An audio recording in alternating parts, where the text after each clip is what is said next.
भयानक भूत की 3 हिंदी कहानी। पार्ट 1। एक गांव में एक हरीश नाम का सुनार रहा करता था। उसके परिवार में केवल सुनार उसके बूढ़े माता पिता ही थे। परिवार में और कोई भी सदस्य नहीं था, क्योंकि हरीश की अभी तक भी शादी नहीं हुई थी।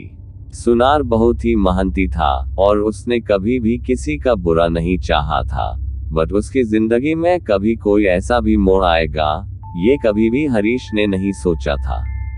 हरीश के गांव में एक बूढ़े आदमी की अचानक से बीमारी के कारण मौत हो गई थी। किसी को भी इस बात का इल्म नहीं था कि वो बूढ़ा बाबा इतनी जल्दी ही मर जाएगा, बट होता वही है जो कोई कभी सोचता नहीं है।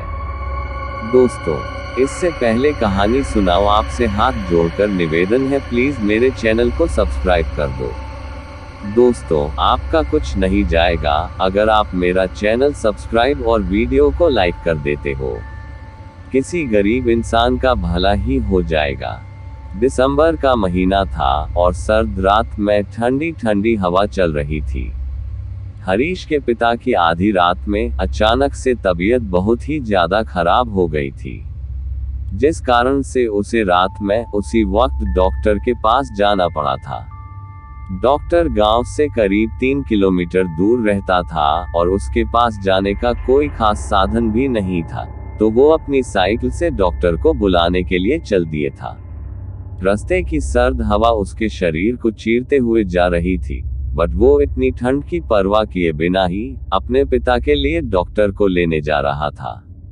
जैसे ही वो एक पीपल के पेड़ के पास से गुजरा तो उसे ऐसा एहसास हुआ मानो कोई अचानक से उसकी साइकिल पर बैठ गया हो। उसने तुरंत ही अपनी साइकिल रोकी तो देखा कि कोई भी नहीं है। वो फिर चल दिया आगे की ओर, बट अब साइकिल कुछ धीमी चल रही थी।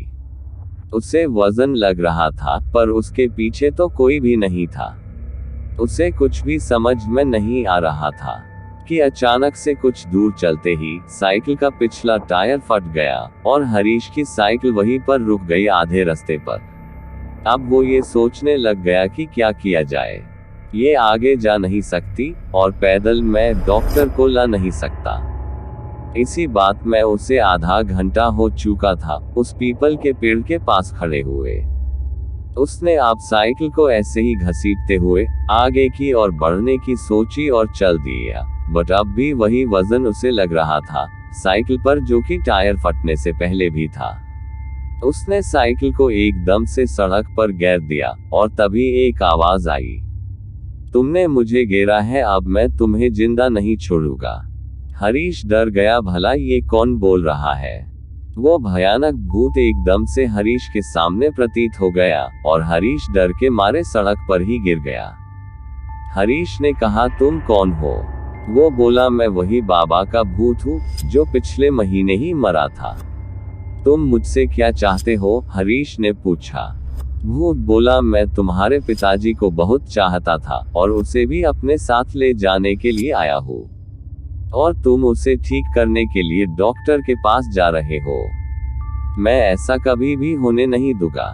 तुम कभी भी डॉक्टर के पास नहीं पहुंच पाओगे।